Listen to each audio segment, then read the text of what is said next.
উত্তর দিনাজপুর জেলার হেমতাবাদের স্থানীয় বাসিন্দারা মঙ্গলবার সন্ধ্যায় দুই নাবালিকাকে শ্লীলতাহানির অভিযোগে দুই যুবককে মারধর করে পুলিশের হাতে তুলে দেয়।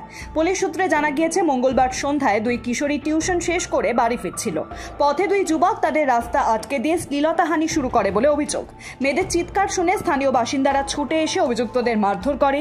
এই সময় অভিযুক্তের স্কুটারটি ভেঙে যায়। হেমতাবাদের আইসি সুজিত লামা তিনি জানিয়েছেন, অভিযুক্তদের গ্রেফতার করা হয়েছে। ঘটনাটি তদন্তাধীন রয়েছে। অন্যদিকে হুগলি জেলার হিন্দমোটর রেল স্টেশনে ট্রেনের জন্য অপেক্ষা করা মেয়েদের শ্লীলতাহানির জন্য এক যুবককে রেল পুলিশের কাছে হস্তান্তর করা হয়েছে।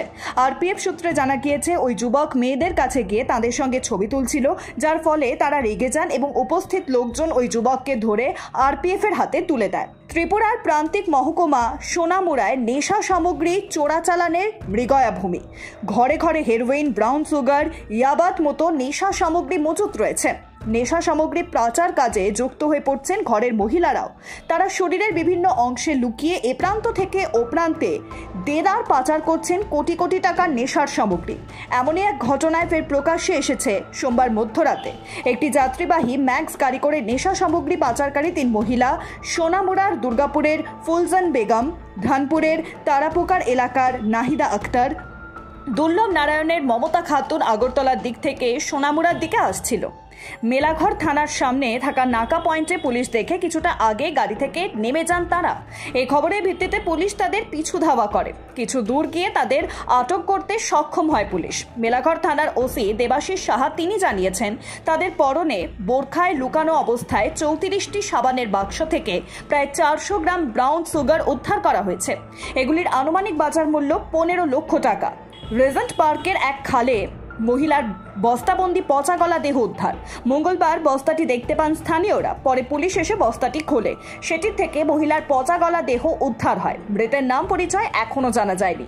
দেহ উদ্ধারের পর ময়না তদন্তের জন্য পাঠানো হয়েছে। পুলিশ সূত্রে খবর, মঙ্গলবার দুপুর 3টে নাগাদ রেজেন্ট পার্ক এলাকার শান্তিনগর খালে বস্তাটি ভেসে আসতে দেখে স্থানীয়রা। বস্তার একটি ফাঁকা অংশ থেকে চুল বেরিয়ে থাকতে দেখে পুলিশে খবর দেন তারা। ঘটনাস্থলে পৌঁছে বস্তাটি উদ্ধার করে পুলিশ এবং বিপর্যয় মোকাবিলা দল। দেহটি উদ্ধার করে এমআর বাঙ্গুর হাসপাতালে ময়না তদন্তের জন্য পাঠানো হয়েছে। পুলিশের ধারণা, মহিলার বয়স 25 থেকে 30 বছরের মধ্যে। পরনে ছিল কমলা রঙের জামা ও কালো প্যান্ট। কমপক্ষে 2 থেকে 3 দিন আগে মহিলার মৃত্যু হয়েছে। কিভাবে মৃত্যু হয়েছে, কে বা কারা বস্তাবন্দি করে খালে ফেলে দিয়েছিলেন তা ঘিরে ধোঁয়াশা রয়েছে। তদন্ত শুরু করেছে পুলিশ। সন্তোষ মিত্র স্কোয়ারের পুজোকে আবার নোটিশ ধরালো কলকাতা পুলিশ। দুর্গাপুজোর আগে আগাম পুজোর থিম জানানোর নির্দেশ এবং পুজোর সময় ভিড় নিয়ে কি ব্যবস্থা নেওয়া হয় সেই মর্মে নোটিশের জবাব দিতে হবে বলে জানানো হয়েছে কলকাতা পুলিশের তরফে। প্রসঙ্গত, গত 2 বছর সন্তোষ মিত্র স্কোয়ারে পুজো নিয়ে তৈরি হয়েছিল জটিলতা। বেশ কিছুক্ষণের জন্য বন্ধ করে রাখা হয়েছিল মণ্ডপের আলো পর্যন্ত। বন্ধ রাখা হয়েছিল মানুষের প্রবেশও। এবার আগেভাগেই পুলিশের অতি সক্রিয়তা। যেখানে পুজো কমিটিদের টাকা দিচ্ছেন মুখ্যমন্ত্রী মমতা বন্দ্যোপাধ্যায় তথা রাজ্যের সরকার, সেখানে সন্তোষ মিত্র স্কোয়ারের পুজো কমিটি এবার মুখ্যমন্ত্রীর দেওয়া অনুদান নেবে না বলে ঘোষণা করেছেন পুজোর মূল উদ্যোক্তা তথা বিজেপির কাউন্সিলর সজল ঘোষ। সেই কারণেই কি এমন নোটিশ ধরানো হলো সন্তোষ মিত্র স্কোয়ারের পুজো কমিটিকে, উঠছে প্রশ্ন। স্কুল চলাকালীন ছাত্রীর মাথার উপর ভেঙে পড়ল পাখা। ঘটনায় আহত 4 জন ছাত্রী। পান্ডুয়ার রাধারানী গার্লস হাই স্কুলে আজ দুপুরে টিফিনের সময় এই দুর্ঘটনাটি ঘটে।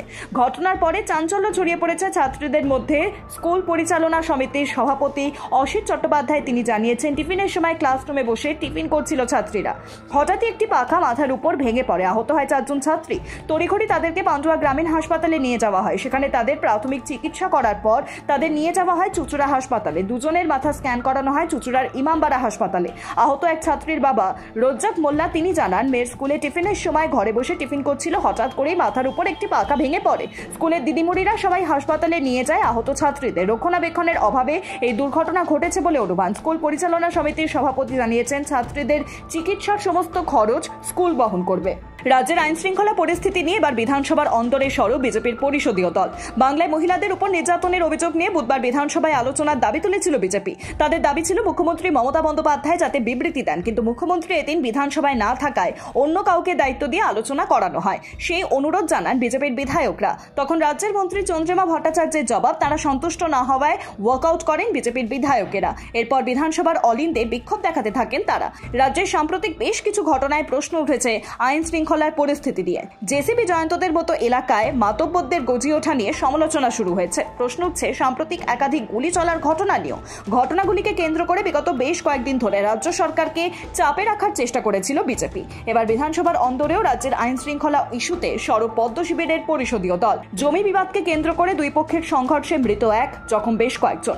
বুধবার সকালে ঘটনাটি ঘটেছে উত্তর দিনাজপুর জেলার ইসলামপুর থানার কমলাগাঁও সুজালি গ্রাম পঞ্চায়েতের মোলানি এলাকায়। মৃত ব্যক্তির নাম মজিবর, বাড়ি মোলানি এলাকায়। এই ঘটনায় এলাকায় উত্তেজনা ছড়িয়েছে।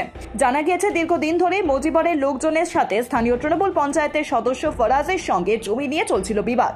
অভিযোগ, বুধবার ফরাজ ও তার লোকজন জমিতে চাষ করতে গেলে মজিবরের লোকজন বাধা দিলে দুই পক্ষের মধ্যে লাঠিসোঁটা নিয়ে ব্যাপক সংঘর্ষ বাধে। এই ঘটনায় মজিবুর নামে এক ব্যক্তির মৃত্যু হয়েছে। ঘটনায় বেশ কয়েকজন জখমও হয়েছে। ঘটনার খবর পেয়ে ঘটনাস্থলে পৌঁছয় ইসলামপুর থানার পুলিশ।